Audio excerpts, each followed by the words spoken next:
मोहन यादव जी, आपके शासनकाल में ये क्या देखना पड़ रहा है और ये क्या सुनना पड़ रहा है? क्या आपके शासनकाल में आम मानव जीवन की कोई कीमत नहीं है? क्या आपकी सरकारी व्यवस्थाओं में आम मानव जीवन की कोई कीमत नहीं है? उसको बचाने के लिए दावा तो आप करते हैं, लेकिन वो दावा फेल नजर आता है। जब कोई आम इंसान अपनी जिंदगी की तलाश में आपकी सरकारी व्यवस्थाओं की चौखट तक पहुंचता है तो बची खुची सांसें भी दांव पर लगा देता है। अंततः उसकी सांसें टूट जाती हैं। आम इंसान या फिर एक गरीब इंसान मध्य प्रदेश की सरकार बनाने में बहुत अहम भूमिका निभाता है। मोहन यादव जी की भी सरकार गरीब, शोषित, वंचित लोगों से बनी हुई होगी, क्योंकि उन्हीं को वो मूलभूत सुविधा पहुंचाने के नाम पर उनसे वोट समेटा होगा। क्योंकि जो सक्षम है वो किसी भी सरकार पर आश्रित नहीं है, लेकिन जो गरीब हैं उन्हीं के नाम पर सरकार बनती है और उन्हीं के सांसों की डोर सरकार क्या तोड़ देती है। क्या वो अपनी सांसें लेकर सरकार की चौखट तक तो जाते हैं, लेकिन अपनी सांसें बचाकर वापस नहीं आते हैं, अपनी जान गंवा देते हैं। आम मानव जीवन में या फिर एक गरीब इंसान जब बेहद परेशान होता है, बीमार होता है, तो सबसे पहले वो सरकारी अस्पताल के दरवाजे तक पहुंचता है। सबसे पहले सांसों की उम्मीद वो सरकारी अस्पताल से लगाता है कि सरकारी अस्पताल है, अगर पैसे नहीं भी होंगे तब भी हमारा इलाज होगा। इसके बाद वो भगवान को याद करता है।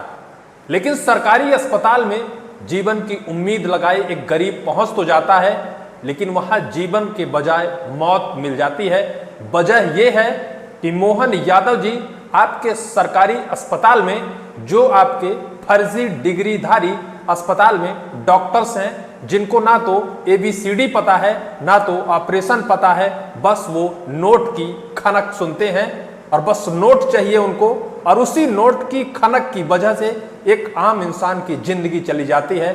अगर वो ईमानदारी से काम करें, अगर वो ईमानदारी से अपनी जिम्मेदारियों को निभाएं, तो एक आम इंसान, एक गरीब अपनी जान ना गवाए। वास्तव में एक गरीब इंसान अगर ये सोचे कि सरकारी अस्पताल में व्यवस्था नहीं है, चलो हम प्राइवेट अस्पताल में चले जाएं, तो फिर वो अपनी जान ना गवाए। लेकिन सरकारी अस्पताल में जाता है क्योंकि उसके जेब में पैसे नहीं होते हैं, और फिर जाकर वहां अपनी जान गंवा देता है। ऐसा एक वाकया मध्य प्रदेश के सीधी जिले में हुआ है। नाम तो सीधी है, लेकिन ये बेहद टेढ़ा है। यहाँ की व्यवस्थाएं टेढ़ी हैं, यहाँ के नेता मौन हैं, यहाँ के नेता कानों में ठेपी देकर सोते हैं, ताकि किसी की भी चिल्लाहट उनके कानों तक ना पहुंच सके, ताकि किसी की गुहार उनकी नींद डिस्टर्ब ना कर सके, क्योंकि ये कुछ करना नहीं जानते हैं। अगर करना जानते तो आज भी आम इंसान को सड़कों पर आकर अपनी समस्याओं को, अपनी जिंदगी को ना सुनाना पड़ता, और अपनी जिंदगी की तलाश के लिए वो आज सड़कों पर ना उतर जाते। ऐसा ही एक वाकया मध्य प्रदेश के सीधी जिले के जिला अस्पताल में बीते दिनों हो गया। आपको जिला अस्पताल की कहानी तो मैं बीते एक दिन 2 दिन पहले भी बताया था। कैसे एक मरीज जब जिला अस्पताल में आता है तो अस्पताल प्रबंधन द्वारा यह कह दिया जाता है कि सरकारी अस्पताल में व्यवस्थाएं नहीं है। अगर सरकारी अस्पताल के दम पर आप अपनी डिलीवरी, महिला की डिलीवरी कराना चाहते हैं, तो जच्चे बच्चे की हानि हो सकती है, नुकसान हो सकता है, आप प्राइवेट अस्पताल में चले जाओ। 2 दिन पहले महज इस खबर को हमने बताया था। मध्य प्रदेश के सीधी और सिंगरौली के सांसद डॉक्टर राजेश मिश्रा ने तो वो सुविधाएं देने का दावा और वादा किया था जो शायद आम मानव जीवन में संभव ही नहीं है। हम तो ये कहते हैं कि सामान्य इलाज अगर इंसान को मिल जाए तो उसको वो जिंदगी वापस के बराबर है। लेकिन आपके सांसद डॉक्टर राजेश मिश्रा जी ने तो कहा था कि एयर एम्बुलेंस आपके चौखट में भेजेंगे, जिसमें सारी व्यवस्थाएं होंगी, सभी सुविधाओं से लैस एयर एम्बुलेंस होगा। साहब, आप वो एयर एम्बुलेंस आप मत भेजिए।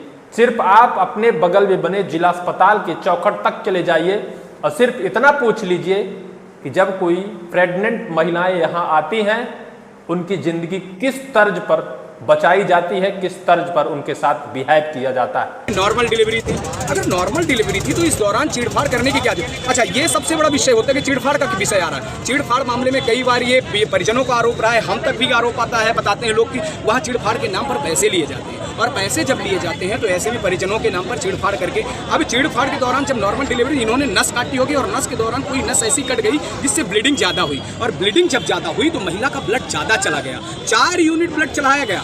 नॉर्मल कॉमन सी चीज़ है, 1 या 2 यूनिट ब्लड चढ़ाया जाता है, लेकिन 4 यूनिट ब्लड अगर गिर जाना उसके बाद मृत्यु हो जाना, सीधी सी बात है, मजिस्ट्रियल जांच होनी चाहिए। मैं तो मांग करता हूं मजिस्ट्रियल जांच होनी चाहिए, और आज ये हत्या है और कुछ नहीं कह सकते। मध्य प्रदेश के सीधी सरकारी जिला अस्पताल की वो कहानी हम आपको बताते हैं जो आपके रोंगटे खड़ी कर देगी। कैसे जिला अस्पताल में पैसे के दम पर और सिर्फ पैसे के खनक को लेकर एक आम महिला की जिंदगी गंवा देती है। आपको बताएं, 4 अगस्त को ग्राम सर्रा थाना चुरहट निवासी गणेश केवट पत्नी पूजा केवट उम्र 34 वर्ष 4 अगस्त को दोपहर 2 बजे लगभग जिला अस्पताल में भर्ती होते हैं प्रसव पीड़ा को लेकर। 4 अगस्त से ही उनका इलाज प्रसव पीड़ा और सारी यह जो प्रक्रिया थी जिला अस्पताल की वो हो रही थी। बताया जाता है कि 5 अगस्त को यानी कल लगभग 9 बजे रात पूजा केवट की दर्दनाक मृत्यु हो जाती है। आरोप ये लगाए गए कि सबसे पहले तो अस्पताल प्रबंधन द्वारा ये कहा गया कि महिला के पेट में 2 बच्चे पल रहे हैं, आप इसका जाकर सोनोग्राफी करवा दीजिए। गणेश केवट बगल में बने मिश्रा नर्सिंग होम प्राइवेट अस्पताल में जाता है, सोनोग्राफी कराता है। इसके बाद जब सोनोग्राफी की रिपोर्ट जिला अस्पताल में ले जाई जाती है, अस्पताल के डॉक्टरों द्वारा यह कहा जाता है कि एक बच्चा उल्टा है जिसकी वजह से समझ में नहीं आ रहा है। ऑपरेशन प्रक्रिया शुरू की जाती है। शुरू होने के बाद एक बच्ची को सकुशल शायद उसकी डिलीवरी करा ली जाती है। उसके बाद जब ऑपरेशन पूरा होने के बाद महिला का दर्द और बढ़ जाता है। डॉक्टरों द्वारा यह कहा जाता है कि जो दर्द है ये बच्चेदानी के कारण है, जो इनकी बच्चेदानी है उसे निकालना पड़ेगा, इसकी वजह से इनका दर्द कम होगा। बच्चेदानी निकालने की बात आई, उसके बाद जो कुछ भी हुआ, परिजनों द्वारा आरोप लगाया गया कि कई यूनिट ब्लड देने के बावजूद भी ब्लड की कमी उस महिला के अंदर रही। अस्पताल प्रबंधन के ऊपर घोर लापरवाही का आरोप लगाया गया है। आरोप ये लगाया गया है कि वो नर्स जिनको ऑपरेशन करना नहीं आता, उन नर्स द्वारा हमारी एक मरीज के साथ ऑपरेशन की प्रक्रिया को पूरा किया गया। आखिर महिला के साथ किस तरह से ऑपरेशन किया कि ब्लीडिंग इतनी ज़्यादा हुई, जिसकी वजह से ब्लड की कमी हुई। ब्लड की कमी के बाद जिस तरह से कहा जा रहा था कि महिला के पेट में 2 बच्चे पल रहे हैं, उसके बाद भी बताया गया कि कई बार ऑपरेशन प्रक्रिया को दोहराया गया, परिजनों का आरोप रहा। कैसे अस्पताल है, कैसे जिला अस्पताल में लोग जिंदगी की उम्मीद लगा कर आते तो हैं, लेकिन जिंदगी नहीं मिलती है, बजाय मौत मिल जाती है। बताया जाता है कि जिस महिला की दर्दनाक मौत हुई है उसके 2 से 3 बच्चे पहले से हैं। एक और दुधमुही बच्ची जिसने अपनी माँ के चेहरे तक को नहीं देखा होगा, उसके भी सर से माँ का साया उठ गया। माननीय मुख्यमंत्री मोहन यादव जी, हमने आपसे हमेशा सवाल किया है। सवाल इसी वजह से किया है कि जहाँ जिंदगी और मौत का द्वार कहा जाता है जिसे अस्पताल, वहाँ तो आप व्यवस्थाएं दुरुस्त कर दीजिए ताकि एक गरीब आदमी को जिंदगी मिल सके। जब वो जिंदगी की तलाश लेकर आपके सरकारी अस्पताल में आए तो उसे जिंदगी मिल सके, ना कि वो अपने उस परिजन को खो दे, जिंदगी के बजाय उसे मौत मिले। इतनी व्यवस्थाएं तो कर दीजिए। सीधी जिले की बदहाल स्थिति के बारे में कौन नहीं जानता है, किस तरह से यहाँ ना नेताओं को सुनाई देता है, ना नेताओं को कुछ दिखाई देता है, और ना नेता कुछ सुनना और देखना चाहते हैं। यही आलम है कि आज जनता सड़कों पर उतरकर आंदोलन कर अपने जिंदगी की न्याय की लड़ाई लड़ रही है।